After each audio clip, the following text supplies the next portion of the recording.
Demon Slayer is fucking back, baby. Not only that, but it feels like the Storm series is also back. Only the real ones who've been here with me for the long haul remember when I used to make videos on Storm like every other day after school. And this time I'm not going to be doing something like that for Hinokami Chronicles, but I got to talk about it at least a little bit. I'm the kind of guy that likes playing these games for the story mode, and especially when CyberConnect 2 is the developer behind it. Every cutscene, every ultimate ability, everything always looks fantastic from them. Anytime a quick time event comes up on one of their games, you know that shit is about to get real. Even going back to the Storm series, everyone loved the way that the story brought all the hype moments from Naruto into video game form. And hey yo, I gotta admit, I do have some beef with the way that Hinokami does the story, but every big battle was hyped up the right way every time. I really sat here when they first announced the game, and just like most people, I was kinda upset that the game looked almost like a clone of the Storm series. It's something that stuck with me for every part of the game, so bear with me if I compare the two a lot in this video. Like, one problem I kept thinking of with this game was how long it would end up being. I'm not saying I needed it to be this 20-hour long experience, but even looking back to the very first Storm game, that game covered the entirety of the OG Naruto series up until the Valley of the End. That's damn near 200 episodes of Naruto crammed into that game, and it was such a blast playing through again even recently. Now personally, I have a bad memory when it comes to these animes, so being able to go back and play one of these games to give myself a refresher is the best way to recap all that happened. Hell, I'd even argue that people that don't want to watch all the episodes or read all the chapters could damn near just play the games as a substitute and it would just be the same thing. For Hinokami Chronicles, that's also the case because the story mode is so thorough, despite missing a few smaller points from the anime here and there.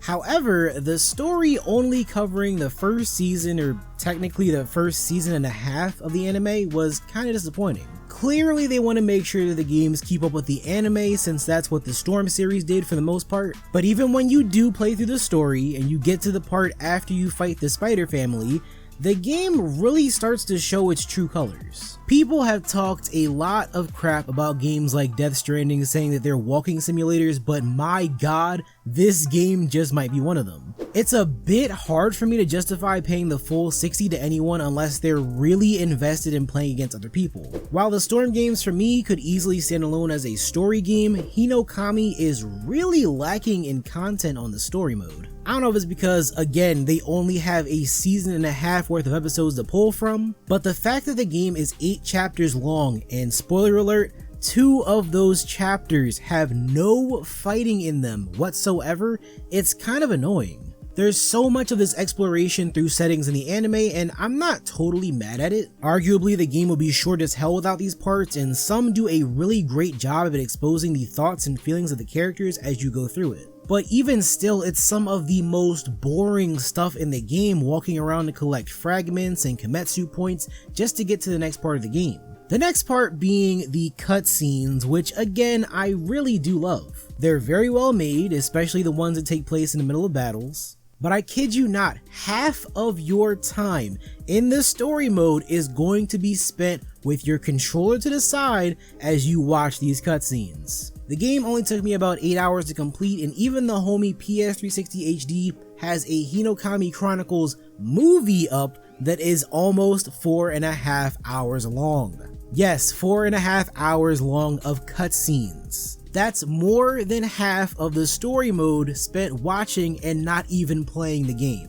And even going back to those 2 chapters I mentioned before, I gotta say that they could have been one whole chapter instead. Chapter 6 was only about 20 minutes long for me, and Chapter 7 was, again, only 40 minutes long. But yo, the mini games weren't that bad, at least, I'll give them that much. That's at least one thing I wish they put more of throughout the game, because it will break up a lot of the walking and cutscenes. Hell, at least toss in some more fights against lesser demons, since they stopped being a thing really early in the story. Unless of course you go back and fight the demons that they put in after you complete each chapter, but those are there as challenges to help you unlock more costumes. You know what, I feel like I have a lot of issues with the game just based off of the story mode, but honestly, it ain't really that bad. Like I said earlier, I wish we had more of the anime to play through, but given the amount of content that they had access to, they seem to have done the best they possibly can to get this game out before the hype of season 2 begins. But you know what? The game is not just the story mode, of course. So I will have to do something I don't usually do and take these battles online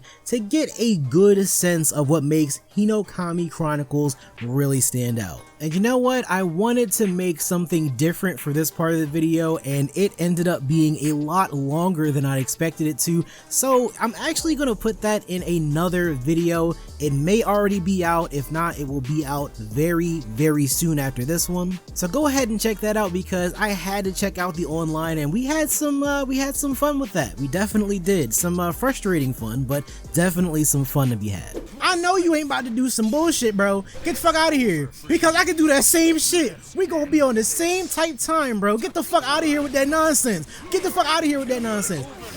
Get the fuck out of here with that nonsense, bro. Get out of here, get out of here, get out of here. Get out the fuck out of here, bro. But overall, my verdict of this game is that if you are here just for the story mode, then you will be a little bit disappointed. It's definitely not going to be worth the full price of the game if you're not going to put more time into it to go online and do battles against even your friends, for that matter. Or even fighting against randoms, or fighting against people in ranked. If you are interested in doing that, then hell, you might already own the game at that point. But simply for the story, I'd say wait on it, because I can even see them adding in some DLC, some paid DLC, after season 2 of the anime is over, and hopefully we get something from the anime in the red light district in the game. But as it stands, I am really looking forward to the first wave of DLC, the 2 characters Rui and Akaza coming out, especially Akaza, because that is my boy. I don't like what he did to, you know, our other boy, but he's definitely my boy. I'm ready to throw some hands with him. So yeah, thank you all for watching this video. If you like it, give it a like. If you have any opinions on anything I had to say, then leave a comment.